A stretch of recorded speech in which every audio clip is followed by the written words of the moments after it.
Lauren. Thanks for joining me again for another podcast. And today we're talking about a sticky note can change your life. Yeah. That's kind of a big sell. It is. It is a big sell. Yeah, I think I should be getting paid by Sticky Note.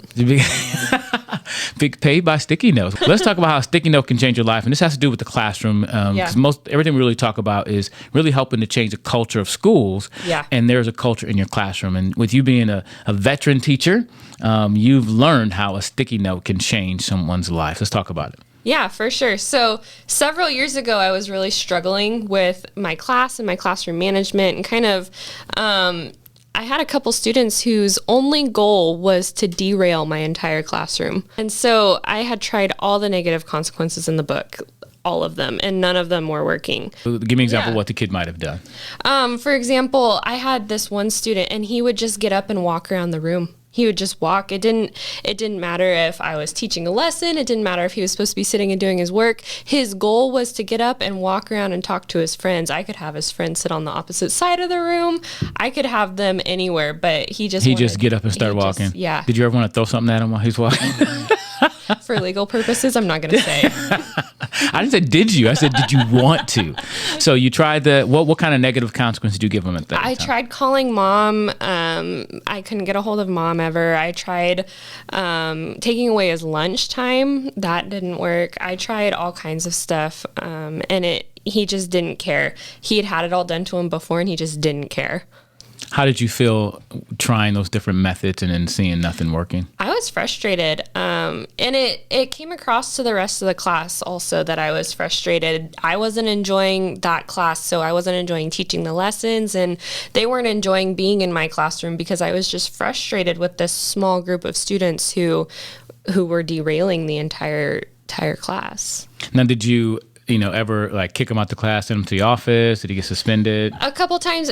He never got suspended. He was always one of those kids who, he would push it up to a line, and he knew where that suspension line was. And so he knew that if he did XYZ, he would not get suspended. And so he had been up in the office a couple times. I'd kicked him out of class, had him sit on my ramp at the time. But he wasn't happy and I wasn't happy. At this point, what year of this was your teaching career? This was my third year. Third year. Yeah. And so first year at public school. First year at public school. Had you ever had a kid like that before? I had, but on a much smaller scale, and I had much smaller classes in the past, so it was easier to deal with. How many kids were in this class? Do you remember? In this class, I had 31. It was one of my biggest classes. 31. Did you have an aide with you? No.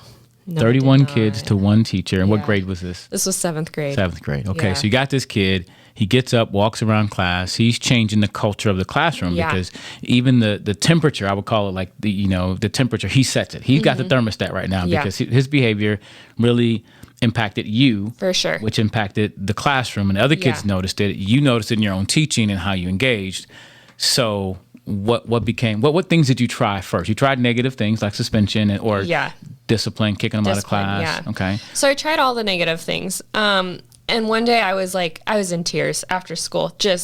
I'm going to quit. I can't do this anymore. I'm not teaching. I'm not teaching well. My class isn't learning. So, I got my head on straight and I went to Google. Google has all the answers.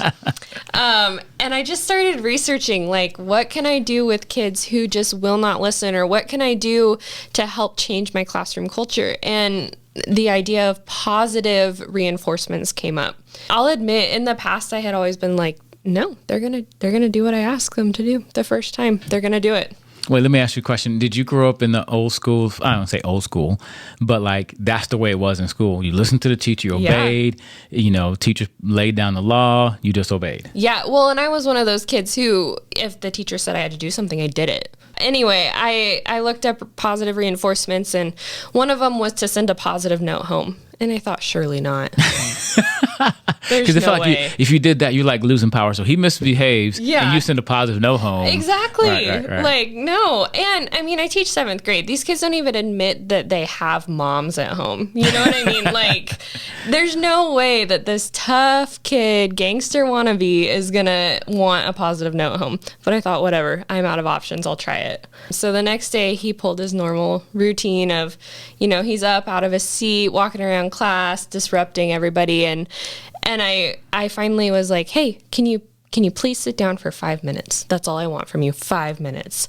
So he sits down and he did the 5 minutes. And so at the end of class, I called him over and I said, hey, I'm so proud of you. I'm going to call home and I'm going to tell mom that you did a good job today.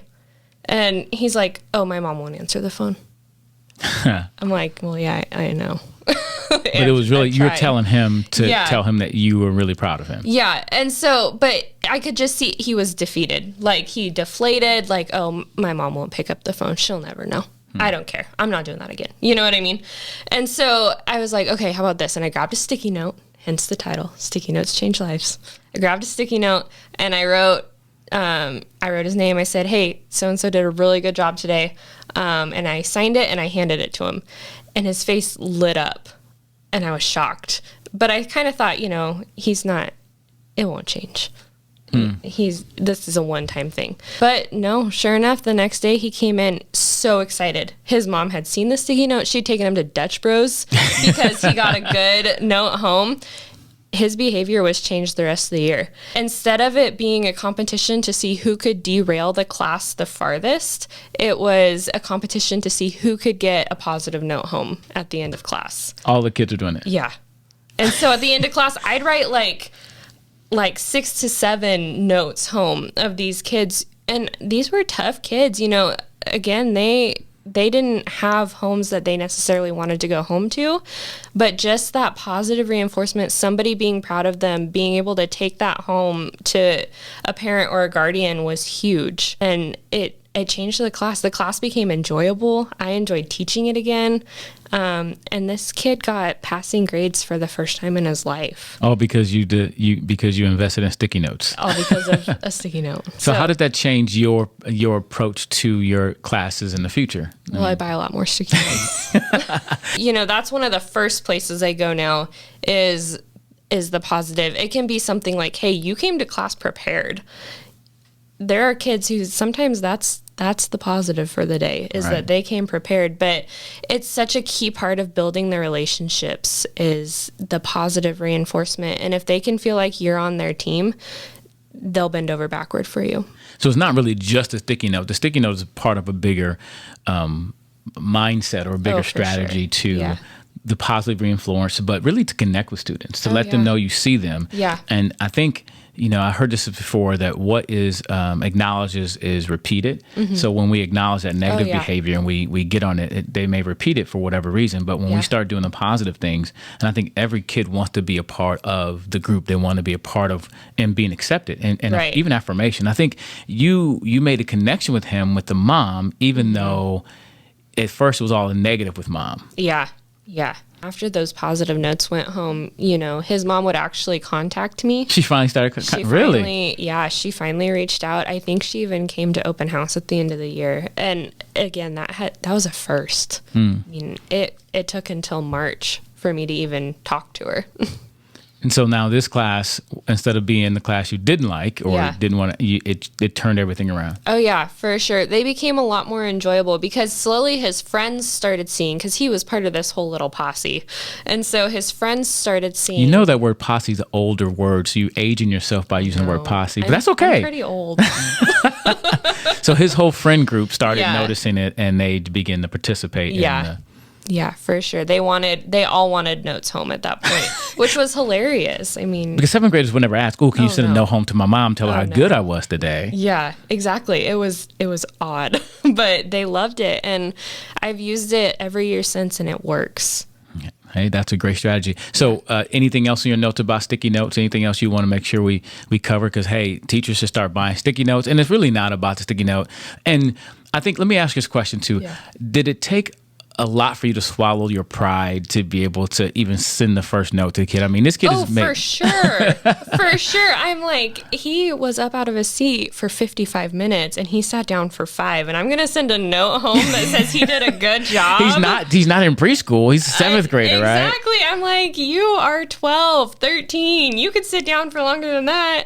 I mean, he could after the sticky note, but he needed the positive reinforcement. And I think that is really important to connect with students. And every student has a different way to connect with them. And you made that connection, and it was good for that kid, but it also spread to the rest of the kids in the classroom. Yeah. And kids who were really quiet, who didn't feel seen, started coming up and asking me for a sticky note home. And if they ask for one, I'll write it. What is it going to hurt? Yeah. And you can always look for the good. That's one of my favorite stands. Look for the good. Even though that kid, he didn't sit down for 55 minutes. He sat down for 5 minutes, but that part was good. Yep. And I think it does take a lot of, especially because when I grew up, like I grew up with you, my grandparents, there were expectations. You obeyed the rules. And I think in our society, there was a standard, a moral standard that everybody kind of agreed. Everybody didn't necessarily go to church. Most people went to church, and there was some kind of moral standing, but we don't have that anymore. No. As a teacher, you have an opportunity to really create a culture in your classroom. And it can be, I do believe in discipline and rules and boundaries. For sure. But we got to find different ways to motivate students. And it's not like you're becoming a sucker or a pacifist or anything like that. Right. But you're looking for good things to build on, because everybody, I think those kids need affirmation.